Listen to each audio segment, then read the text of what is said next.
So dear students, आज हम force and law of motion के थर्ड लेक्चर की बात करेंगे। ठीक है, जिसमें हम लोग मोमेंटम और न्यूटन सेकंड लॉ जानेंगे और फोर्स के फॉर्मूले का डेरिवेशन करेंगे।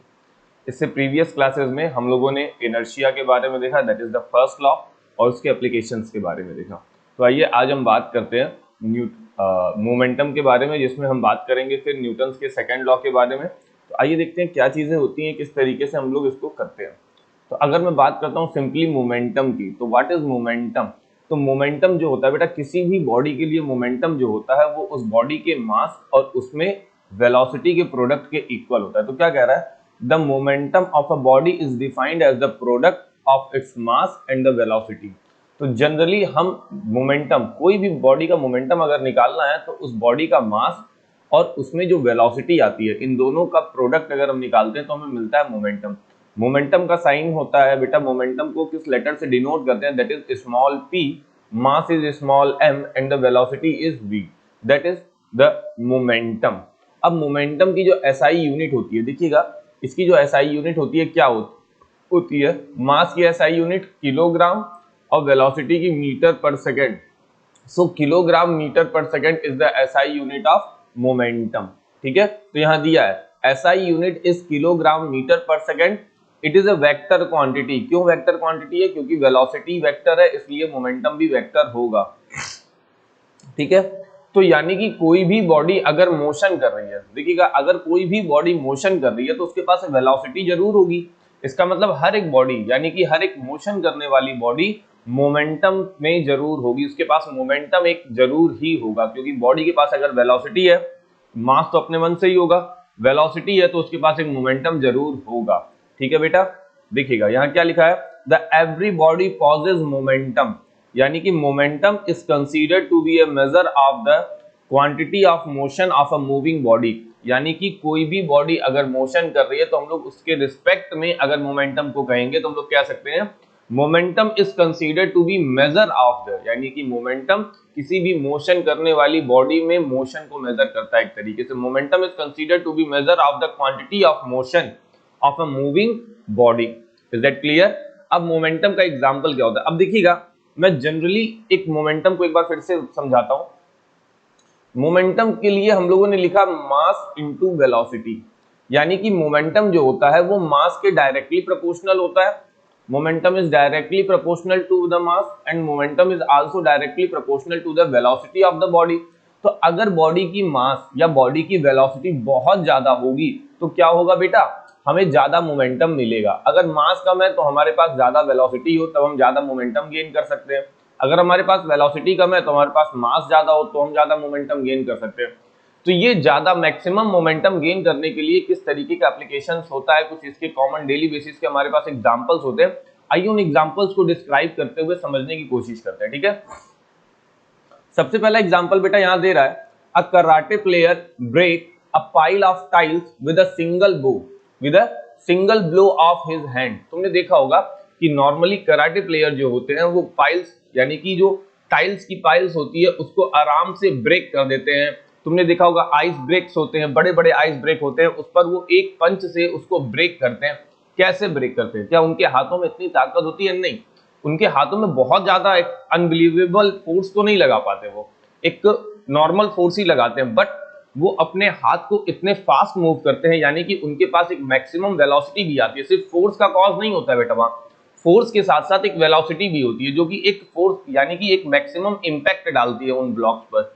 जब उन ब्लॉक्स पर एक मैक्सिमम इंपैक्ट पड़ता है तो फोर्स ज्यादा, यानी कि मोमेंटम ज्यादा अप्लाई होता है, और जब मोमेंटम ज्यादा अप्लाई होता है तो वो बॉडी यानी कि टाइल्स या आइस वो क्या होती है, ब्रेक होती है। अब देखिएगा ये इसका हाथ है, आपको दिख रहा होगा ये हाथ की पोजीशन है। ठीक है, यहां पर उसके आपको पंजे दिखाई दे रहे होंगे।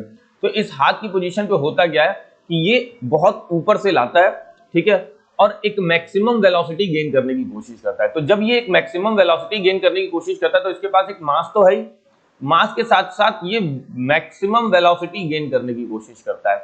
और इस मैक्सिमम वेलोसिटी से जब ये इस पर क्या करता है, हिट करता है, तो नॉर्मली हमारी जो टाइल होती है वो कुछ इस कंडीशन में होती है। तो जब इस पर ये हाथ गिराता है मैक्सिमम वेलोसिटी से, तो क्या होता है, इसको मैक्सिमम मोमेंटम मिल जाता है। क्या मिल जाता है बेटा, मैक्सिमम मोमेंटम। और ये मैक्सिमम मोमेंटम जब इस पर स्ट्राइक करता है तो ये टाइल क्या हो जाती है बेटा, ब्रेक हो जाती है। क्या हो जाती है, ब्रेक हो जाती है। तो यानी कि अगर हमारे पास एक मैक्सिमम मोमेंटम होता है तभी हम इस टाइल को ब्रेक कर पाते हैं। ठीक है, अगर ये बंदा, अगर मैं इसी की बात करूं, अगर ये स्लोली इसको बहुत तेजी से प्रेस भी करेगा तो भी ये टाइल टूटेगी नहीं। क्यों, क्योंकि इसके पास वेलोसिटी रहेगी नहीं। स्लोली, मैंने कहा बहुत धीरे से आराम से हाथ लाए, इस पर रखे और इसको प्रेस करने की कोशिश करें मैक्सिमम फोर्स से, तो भी शायद नहीं टूटेगी। ठीक है, मैक्सिमम प्रोबेबिलिटी होती है कि नहीं टूटेगी, यानी कि बहुत ज्यादा अनएक्सपेक्टेड ताकत इसको लगानी पड़ेगी तब ये टूटेगा, तो ऐसा नहीं होगा। तो फिर यानी कि वेलोसिटी जब इसके पास बहुत निग्लिजिबल रहेगी या नहीं रहेगी, या बहुत कम वेलोसिटी के साथ ये इस पे इंपैक्ट करेगा, तो इसको ज्यादा फोर्स, यानी कि एक मैक्सिमम फोर्स अप्लाई, यानी कि मैक्सिमम फोर्स अप्लाई करेगा। यानी कि एक तरीके से अगर इसके पास मास बहुत ज्यादा अगर होगा तभी ये कम वेलोसिटी के साथ उस मैक्सिमम मोमेंटम को गेन कर सकता है। ओके, अगर इसको मैक्सिमम मोमेंटम गेन करना है तो या तो ये दो चीजें करेगा, या तो अपने मास को इंक्रीज करे या तो ये अपनी वेलोसिटी को इंक्रीज करे, तभी ये मैक्सिमम मोमेंटम गेन कर पाएगा। और जिसकी वजह से यहाँ पर कराटे प्लेयर इसको ब्रेक करते हैं। क्यों, क्योंकि उनके पास मास तो बहुत ज्यादा नहीं होता, लेकिन वो क्या करते हैं, वेलोसिटी का यूज करते हुए मैक्सिमम मोमेंटम को गेन करते हैं और ब्रेक कर सकते हैं। ओके, बट एक चीज याद रखेंगे, ऐसा आप लोग ट्राई मत करिएगा घर पे, क्योंकि वो एक प्रोफेशनल्स होते हैं, वो इसकी आदत में होते हैं, वो इसकी प्रैक्टिस रोजाना करते हैं। अगर आप भी ट्राई करेंगे then it may be possible कि आपको इंजरी हो जाए, आपके हाथ पैर में चोट लग सकती है। सो बी, आप घर पे ऐसा कुछ भी नहीं ट्राई करेंगे। Is that clear? Okay, next देखते हैं आगे। देखिए क्या कह रहा है यहाँ पे, कह रहा है मोमेंटम, सॉरी यहाँ पे कह रहा है momentum is considered to be the measure of quantity of motion of a moving body. यानी कि इस तरीके से हम फाइनली अभी भी यही कह सकते हैं कि मोमेंटम जो होता है वो मूविंग बॉडी में मोशन की क्वांटिटी को मेजर करता है। ठीक है, अब बेटा यहां से आता है न्यूटन सेकेंड लॉ। न्यूटन के सेकेंड लॉ ने क्या किया, न्यूटन का सेकेंड लॉ आया कैसे, मोमेंटम से न्यूटन का सेकेंड लॉ आ गया। तो न्यूटन का सेकेंड लॉ क्या स्टेट करता है, न्यूटन का सेकेंड लॉ स्टेट करता है कि किसी बॉडी पर जो फोर्स अप्लाई होता है वो उसके चेंज इन मोमेंटम के डायरेक्टली प्रोपोर्शनल होता है। किसी बॉडी पर जो फोर्स अप्लाई होता है वो उस बॉडी के चेंज इन मोमेंटम के डायरेक्टली प्रोपोर्शनल होता है। तो आइए समझते हैं क्या स्टेट किया न्यूटन ने। न्यूटन का सेकेंड लॉ क्या स्टेट करता है, the rate of change of momentum of a body is directly proportional to the applied force and takes place in the direction in which the force act. यानी कि जो momentum का change होगा वो force के directly proportional होगा। So Newton second law of motion can be expressed as, उसको express कैसे कर सकते हैं, the force is directly proportional to the change in momentum, ये रहा change in momentum upon time taken. तो इस तरीके से हम फोर्स को डिफाइन कर सकते हैं। बट हमें अब फोर्स के फॉर्मूले की बात करनी है, क्योंकि यहाँ पे हमने ये बताया कि force is directly proportional to the change in momentum upon time taken. तो अगर मैं फोर्स के फॉर्मूले की बात करूंगा तो किस तरीके से फॉर्मूला लिखूंगा, आइए इसको समझने की कोशिश करते हैं। ठीक है, तो आइए इसको समझते हैं। तो नॉर्मली हमने लिखा force is directly proportional to the change in momentum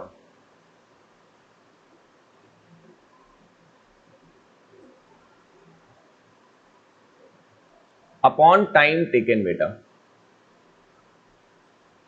तो एक एज्यूम कर लेते हैं कि कोई बॉडी है जिसका मास m है। ठीक है, late assume a body of mass m, उसका इनिशियल वेलोसिटी v थी, बट बाद में उसकी final velocity initial velocity u थी, बाद में उसकी फाइनल वेलोसिटी v हो गई, और उसको अपने वेलोसिटी चेंज में जो टाइम लगा दैट इज t। ओके, तो अगर हम इसके यहाँ पर मोमेंटम चेंज निकालेंगे, यानी कि f is directly proportional to the change in momentum. Momentum का मतलब क्या होता है, p1 और p2, एक तरीके से दो मोमेंटम होंगे तभी हमको चेंज निकलेगा। तो मान लो बॉडी का मास m है, उसकी इनिशियल फाइनल वेलोसिटी v हो गई, माइनस मास m है, इनिशियल वेलोसिटी u हो गई। सो इस तरीके से हम चेंज निकालेंगे upon time. So f is directly proportional to, यहां पर हम m कॉमन ले सकते हैं, यहां क्या आ जाएगा बेटा, v minus u upon t। So f is directly proportional to m। अब v minus u upon t, then it means rate of change of velocity क्या होता है बेटा, the rate of change of velocity is called a। यानी कि मैं यहां पर A is equal to V minus u upon t, यानी कि V minus u upon t की जगह क्या लिख सकता हूं, A।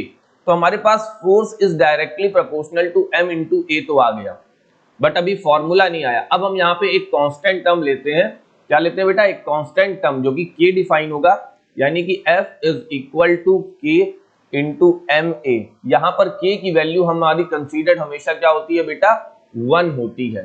क्या कंसीडर्ड होती है बेटा, 1 होती है, ये याद रखिएगा। तो हम लोग कह सकते हैं कि force is equal to mass और इनटू एक्सेलरेशन। इस तरीके से न्यूटन ने क्या किया, अपने सेकंड लॉ में फोर्स को मेजर करने के लिए उन्होंने एक फॉर्मूला भी दे दिया था। इस तरीके से न्यूटन ने सेकंड लॉ में फोर्स को मेजर करने के लिए एक फॉर्मूला भी दे दिया। तो हम कैसे डिराइव करते हैं इसका फॉर्मूला, ये आपने देखा, केवल किस तरीके से, चेंज इन मोमेंटम से। Is that clear? ओके, आगे देखते हैं। अब आगे कुछ स्टेटमेंट्स है, उसको थोड़ा सा केयरफुली हमें रीड करना है। क्या कह रहा है, the Newton second law of motion give us a relation between the force and the acceleration, यानी कि बॉडी जो फोर्स अप्लाई करेगी और उसकी वजह से जनरेट एक्सेलरेशन में क्या रिलेशन आएगा, that is F is equal to mass into acceleration. Also gives a method of measuring the force in term of mass and the acceleration, यानी कि अब आप फोर्स को कैलकुलेट करते हैं in the term of mass and the acceleration. The acceleration produced in body is directly proportional to the force, यानी कि force जितना ज्यादा होगा बॉडी में एक्सेलरेशन उतना ज्यादा होगा, फोर्स जितना कम होगा बॉडी में एक्सेलरेशन उतना कम होगा। बट आगे लिख रहा है on it and inversely proportional to the mass of the body, यानी कि बॉडी का अगर मास ज्यादा हुआ तो एक्सेलरेशन कम हो जाएगा। कैसे कम हो जा रहा है देखिएगा, generally force is equal to mass into acceleration लिखे, then acceleration is equal to क्या होगा बेटा, फोर्स अपॉन मास, यानी कि अगर ऊपर तो इसका मतलब A is directly proportional to the F but A is inversely proportional to the mass. तो अगर F इंक्रीज करेगा तो A भी इंक्रीज करेगा, बट अगर मास इंक्रीज किया तो एक्सेलरेशन डिक्रीज करेगा, बट मास डिक्रीज किया तो एक्सेलरेशन इंक्रीज करेगा, that is inversely proportional and the applied force is directly proportional. अब ये जो फोर्स है इसकी यूनिट जो होती है एसआई फॉर्म में, उसको हम लिखते हैं न्यूटन। अब न्यूटन का मतलब क्या होता है, 1 kilogram into metre per second square. Okay, तो अगर हम फोर्स के एसआई यूनिट की बात करेंगे तो दैट इज न्यूटन। ओके, अब 1 न्यूटन को डिफाइन करते हैं। व्हाट इज 1 न्यूटन, कहता है डिफाइन द 1 न्यूटन। तो 1 Newton is that force which when acting on a body of mass 1 kg, यानी कि 1 kg की बॉडी पर एक फोर्स अप्लाई एक्ट करेगा और कॉज ऑफ दिस फोर्स वो body 1 metre per second square का एक्सेलरेशन करेगी।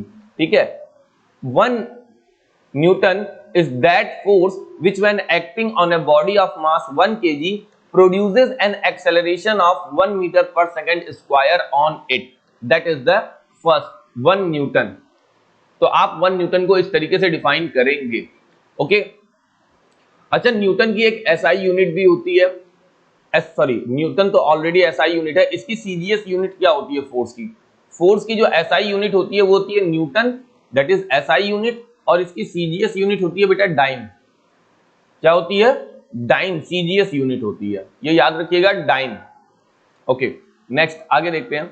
आगे कह रहा है if a minus sign come with the force, अगर फोर्स के कैलकुलेशन में माइनस साइन आता है तो क्या हो गया, it will indicate that the force is acting in the direction opposite to that in which the body is moving, यानी कि यहां पर अगर इंडिकेशन में माइनस साइन आ रहा है तो इसका मतलब ये हुआ कि बॉडी जिस डायरेक्शन में मोशन कर रही है उसके अपोजिट डायरेक्शन में बॉडी पर फोर्स अप्लाई हो रहा है।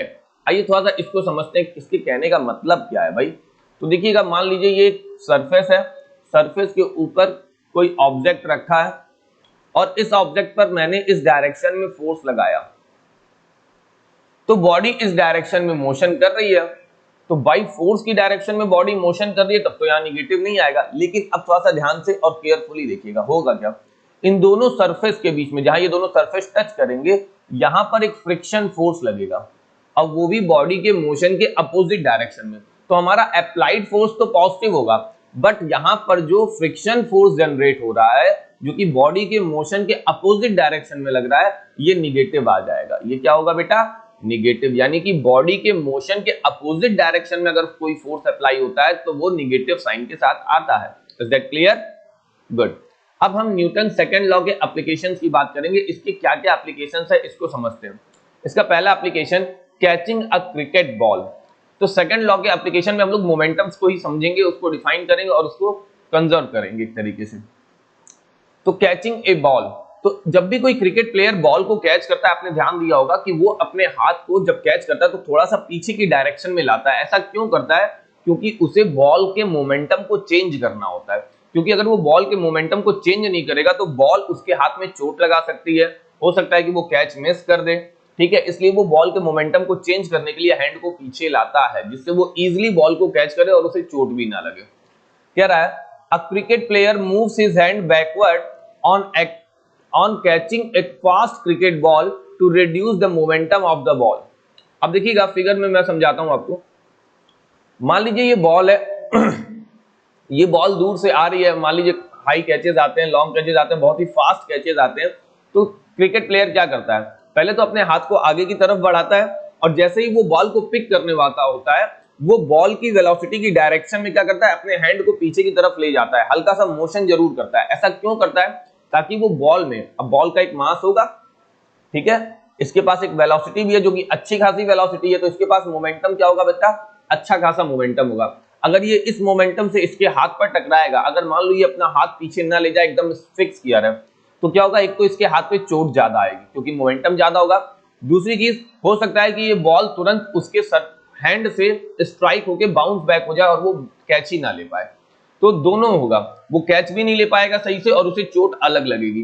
तो हमें करना क्या होता है? कैच लेते टाइम ध्यान देना होगा कि कैच लेते टाइम हमेशा जैसे ही बॉल हाथ में आने वाली हो, हमें हाथ को पीछे करना है ताकि हम उसके मोमेंटम को क्या कर सके? कम कर सके। अब ऐसा कैसे होता है? जब बॉल हाथ में आती है तो जब आप उसकी डायरेक्शन चेंज करते हैं तो आप धीरे धीरे वेलोसिटी को रिड्यूस करते हैं। तो जब बॉडी की वेलोसिटी रिड्यूस होती है तो उसका मोमेंटम रिड्यूस हो जाता है, जिससे क्या होता है? जब मोमेंटम रिड्यूस हो गया तो इसके बाउंस बैक होने की प्रोबेबिलिटी कम हो गई। अब बाउंस बैक होना कम हो गया, दूसरा इसका इंपैक्ट थोड़ा सा कम हो जाएगा, जिसकी वजह से आपके हाथ में चोट नहीं लगेगी और आपके हाथ में बॉल बहुत ही आसानी से आ जाएगी। तो इस तरीके से हम मोमेंटम को कम करते हैं बॉल के और हम कैच करते हैं। तो देखिएगा इस फिगर में आपको दिख रहा है बॉल आती हुई दिख रही है, ये हाथ आगे किया हुआ है, बट इस फिगर में इसने बॉल को पकड़ा और अपने हैंड को यहां तक मूव किया, आफ्टर देन यहां तक मूव किया। हो सकता है और पीछे भी करे, कोई इश्यू नहीं है। तो ये बॉल को कैच क्यों इस तरीके से क्यों कैच करता है? क्योंकि इसे मोमेंटम को क्या करना होता है? रिड्यूस करना होता है। और क्यों करता है? ताकि ये परफेक्टली कैच कर सके और इसे चोट भी ना लगे। Is that clear? Okay. Second, case of high jumper और लॉन्ग जंपर। ये जो हाई जंपर या लॉन्ग जंपर होते हैं, ये क्या होते हैं? कह रहा है during athletic meet a high jumper or a long jumping athlete is provided either a cushion or a heap of sand in a cushion, यानी कि मोटा गद्दा या मिट्टी में कुदाया जाता है। ऐसा क्यों होता है? on the ground to fall upon, ताकि वो उस पे गिरे। ऐसा क्यों करते हैं? वो एक प्लेन रोड पे क्यों नहीं करते? अभी समझाते हैं। the cushion or sand being soft reduce the athlete momentum or gently। तो बेटा जब अगर मैं कुशन की बात करूं तो जब कुशन पे हाई जंपर्स गिरते हैं तो उनके पास मास के साथ साथ अच्छी खासी वेलोसिटी भी हो जाती है, क्योंकि वो काफी ऊंचाई से गिरते हैं और थोड़ा सा वेट तो पर्सन्स का ज्यादा होता ही है, तो उनके पास एक अच्छा खासा मोमेंटम होता है। तो उस मोमेंटम को रिड्यूस करने के लिए हम लोग क्या करते हैं? कुशन यानी कि गद्दे का यूज करते हैं, ताकि वो उसकी वेलोसिटी को, जब भी आप गद्दे पे गिरते हो तो गद्दा प्रेस होता है, धीरे धीरे क्या होता है बेटा? प्रेस होने लगता है। तो वो क्या करता है? उसकी वेलोसिटी को डिक्रीज करता है, जिससे बॉडी का मोमेंटम कम होता है और प्लेयर्स को चोट नहीं लगती। सैंड में भी सेम यही काम होता है। सैंड में क्या होता है? बीच में एयर्स होती हैं, सैंड पार्टिकल्स के बीच में काफी ज्यादा एयर गैपिंग्स होती हैं। तो जब कोई एथलीट उसके ऊपर गिरता है तो वो थोड़ी सी प्रेस होती है, जिसकी वजह से बॉडी के मोमेंटम को रिड्यूस कर होते हैं। तो बॉडी का मोमेंटम जब रिड्यूस होगा तो जो प्लेयर्स होते हैं उनको इंजरी आने के चांसेस कम हो जाते हैं। ठीक है, अगर मान लो कोई हाई जंपर है, उसको एक प्लेन रोड पे कूदा दिया जाए, पता चला उतने ऊपर से कूदा और नीचे गिरा, पता चला 2-4 हड्डियां टूट गई बेचारे के कूले की। ठीक है, जो लॉन्ग जंपर है वो देखते ही वो कैसे कूदते हैं, तो पता चला कि भाई उनकी 2-4 हड्डियां टूट गई। लेकिन ऐसा नहीं होता है, क्यों? क्योंकि हम कुशन या मिट्टी का यूज करते हैं, क्योंकि ये सॉफ्ट मटेरियल होते हैं और ये बॉडी की वेलोसिटी को रिड्यूस करके बॉडी के मोमेंटम को कम करते हैं। Is that clear? सेम इसी तरीके से हम कार में सीट बेल्ट वगैरह लगाते हैं तो क्या होता है, जैसे मान लीजिए सीट बेल्ट हमने यहाँ लगाया, अचानक से हमारी कार का एक्सीडेंट हुआ, तो हमारा टोटल भाई अकॉर्डिंग टू द इनर्शिया हम बॉडी की वेलोसिटी की डायरेक्शन में आगे की तरफ भागेंगे, लेकिन हमारा सीट बेल्ट क्या करता है, हमारी वेलोसिटी को रिड्यूस कर देता है तुरंत। जैसे ही हम आगे की तरफ भागना चाहते हैं तो हमारी बॉडी को रिड्यूस कौन कर सकता है, सीट बेल्ट करता है, जिससे हमें एक इंपैक्ट कम आता है और चोटें कम लगती है। तो इस तरीके से हमारा सीट बेल्ट इस मामले में भी हमारी हेल्प करता है। Is that clear? ओके बेटा, तो इस तरीके से हम मोमेंटम का यूज हमारी डेली लाइफ में करते हैं। बहुत सारे एग्जांपल्स आप अपनी डेली लाइफ में ऑब्जर्व भी कर सकते हैं। ओके, तो फिलहाल आज के लेक्चर में इतना ही देखेंगे, बाकी की चीजें हम नेक्स्ट लेक्चर में देखेंगे, जिसमें हम थर्ड लॉ के बारे में भी पढ़ेंगे। तो आज के लॉ में हम लोगों ने क्या पढ़ा, मोमेंटम के बारे में पढ़ा। मोमेंटम के साथ साथ मोमेंटम क्या होता है, कैसे होता है, मोमेंटम के साथ साथ हम लोगों ने देखा कि मोमेंटम का एप्लीकेशन क्या क्या है, साथ ही साथ न्यूटन के सेकंड लॉ और उसके फॉर्मूले का डेरिवेशन देखा, फिर इसके कुछ एप्लीकेशंस देखे न्यूटन सेकंड लॉ के। ठीक है, तो ये हमारी डेली लाइफ का एक पार्ट होता है। इसके नेक्स्ट लेक्चर में हम लोग बात करेंगे न्यूटन के थर्ड लॉ की। ओके बच्चा, ओके, बाय बाय।